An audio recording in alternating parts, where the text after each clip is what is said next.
सोचें कि दुनिया की पूरी एनर्जी सप्लाई एक बहुत ही नाजुक धागे से लटकी हुई है। आज हम उसी धागे की बात करेंगे, यानी आबनाए हुर्मुज़ की। ये वो तंग सा समंदरी रास्ता है जिसे आलमी मईशत की शहरक भी कहा जाता है। जरा इस नंबर को देखें। दुनिया का 20 से 25% यानी तकरीबन 1/4 समुद्री तेल सिर्फ और सिर्फ इसी एक रास्ते से गुजरता है। मतलब ये इतनी बड़ी मिकदार है कि अगर यहां जरा सी भी गड़बड़ हो ना, तो इसके झटके पूरी दुनिया महसूस करेगी। तो फिर सबसे बड़ा सवाल क्या है? सवाल यह है कि अगर यह बहाव अचानक रुक जाए तो क्या होगा?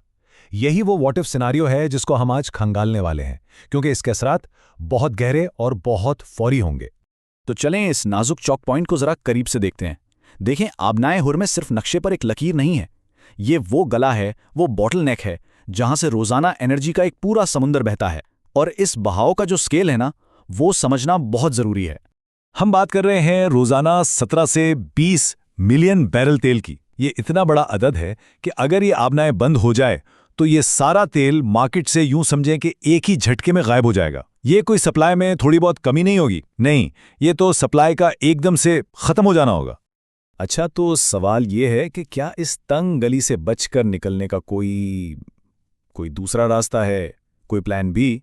बस यहीं से ये मामला और भी दिलचस्प हो जाता है जब हम मुतबादिल रास्तों की तलाश शुरू करते हैं, यानी पाइपलाइंस और दूसरे समुद्री रूट्स। और हां, खित्ते में 2 मुल्क ऐसे हैं जिन्होंने इस मसले का हल पहले से ही सोच रखा है, सऊदी अरब और यूएई। इन दोनों ने क्या किया? उन्होंने बड़ी बड़ी पाइपलाइंस बनाई हैं जो आबनाए हुर्मुज़ को मुकम्मल तौर पर बाईपास कर जाती हैं। तो चलें देखते हैं कि ये सिस्टम काम कैसे करता है। पहले यूएई की बात करते हैं। इनका हल वाकई बड़ा स्मार्ट है। उन्होंने फुजेरा में एक पोर्ट बनाई है और उसकी लोकेशन ही सब कुछ है। ये आबनाए हुर्मुज़ के अंदर नहीं, बल्कि उससे बाहर सीधा गल्फ ऑफ ओमान पर है। इसका सबसे बड़ा फायदा क्या है? टैंकर्स यहां से तेल लोड करते हैं और सीधा बहरे हिंद में। उन्हें इस पूरे चोक पॉइंट के पास से भी नहीं गुजरना पड़ता। अच्छा, अब आते हैं सऊदी अरब पर। उनका रास्ता एक पूरा सफर है। पहले तो तेल 1200 किलोमीटर लंबी पाइपलाइन से मुल्क के एक कोने से दूसरे कोने, यानी बहीरा अहमर पर यनबा की बंदरगाह तक जाता है। फिर वहां से टैंकर्स लोड होकर जनूब की तरफ निकलते हैं। रेड सी से नीचे एक और तंग रास्ता आता है, बाबुल मंदब, वहां से गुजरकर बहरे हिंद और फिर मशरिक में एशिया की तरफ। मतलब ये एक लंबा चक्कर है। तो ठीक है, जोग्राफियाई तौर पर तो मुतबादल मौजूद हैं, लेकिन क्या ये काफ़ी हैं? क्या इनमें इतनी कैपेसिटी है? बस यही असल सवाल है। अब जरा नंबर्स की बात करते हैं, क्योंकि असल कहानी तो आदाद और शुमारी बताएंगे। और यहीं आके सारा हिसाब किताब गड़बड़ा जाता है। देखें, अगर हुर्मुज़ बंद होता है तो मार्केट से सीधा सीधा 17 मिलियन बैरल यौमिया गायब हो जाएगा। और ये दोनों पाइपलाइंस अपनी पूरी ताकत से भी चले ना, तो भी मिलकर सिर्फ 6.5 मिलियन बैरल ही दे सकती हैं। मतलब ये एक बहुत बहुत बड़ा गैप है जिसे किसी भी तरह से पूर्ण नहीं किया जा सकता। और बात सिर्फ तेल की मिकदार की नहीं है, वक्त और फासले का मसला इससे भी बड़ा है। सोचें, दुबई से इंडिया तेल पहुंचने में लगते हैं कोई 7 दिन, लेकिन अगर मुतबादिल के तौर पर अमेरिका से तेल मंगवाना पड़े तो 40 दिन। अब इतने लंबे सफर का मतलब ये है कि उतनी ही सप्लाई कायम रखने के लिए बहुत ज्यादा टैंकर्स चाहिए, जो कि एक बहुत बड़ा लॉजिस्टिकल चैलेंज है, एक डरावना ख्वाब समझ लें। अब यहां एक बहुत सीधा सा सवाल जहन में आता है। ठीक है, अगर खलीजी ममालिक से तेल नहीं आ रहा तो पड़ोस में ईरान भी तो है। वो खुद तेल का इतना बड़ा प्रोड्यूसर है, तो पाकिस्तान या इंडिया जैसे मुल्क सीधा ईरान से क्यों नहीं खरीद लेते? ये जवाब बज़ाहिर बहुत आसान लगता है, लेकिन है नहीं।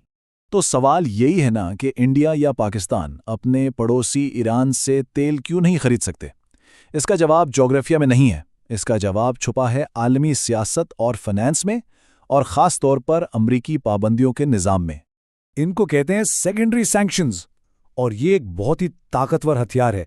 इसका मतलब समझें, अगर कोई भी मुल्क, कोई भी कंपनी ईरान के साथ तिजारत करती है तो अमेरिका उसे सिर्फ जुर्माना नहीं करता, नहीं, वो उसे अमरीकी डॉलर के सिस्टम और पूरे आलमी मालियाती निज़ाम से ही काट देता है।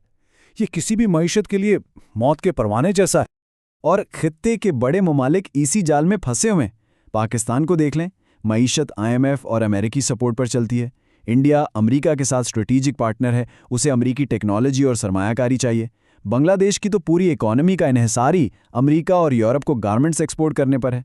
तो इनमें से कोई भी अमेरिकी पाबंदियों से टक्कर लेने का सोच भी नहीं सकता। अच्छा, एक लम्हे के लिए मान लेते हैं कि ये पाबंदियां हैं ही नहीं, तब भी ईरान के अपने मसाइल हैं। एक तो उनका तेल का इंफ्रास्ट्रक्चर काफ़ी पुराना है, जिस पर सरमायाकारी नहीं हुई। फिर उनके पास अपने टैंकर्स भी बहुत कम हैं। और सबसे अहम बात, ईरान के पास खुद आबनाए हुर्मुज को बाईपास करने का कोई रास्ता, कोई पाइपलाइन है ही नहीं। तो जब इन सारी बातों को जोड़कर देखते हैं तो एक तस्वीर बिल्कुल साफ हो जाती है। इस मसले का कोई आसान हल मौजूद नहीं है और इस सारी सूरत हाल में एक बड़ी दिलचस्प और गहरी जोग्राफियाई सितमजरीफी भी है। और वो सितम ज़रीफ़ी पता है क्या है? वो ये है कि अगर आबनाए हुर्मुज बंद होती है ना, तो ईरान खुद इसमें फंस जाएगा, बिल्कुल कुवैत और कतर की तरह। उसकी अपनी एक्सपोर्ट्स भी ठप हो जाएंगी। दूसरी तरफ सऊदी अरब और यूएई अपनी पाइपलाइंस की वजह से भले ही पूरी तरह नहीं, लेकिन जुज़वी तौर पे इस जाल से बच निकलने का एक रास्ता रखते हैं। तो खुलासा कलाम ये है, इस पूरी बहस का निचोड़ ये है कि आबनाए हुर्मुज का कोई आसान और फौरी मुतबादिल दूर दूर तक नजर नहीं आता। और ये सब हमें एक बहुत बड़े सवाल पर लाकर छोड़ देता है, जिस पर सोचना बहुत ज़रूरी है। आखिर एक ऐसी आलमी मईशत कितनी महफूज हो सकती है जिसकी ज़िंदगी का दारोमदार सिर्फ और सिर्फ एक तंग से समुद्री रास्ते पर हो?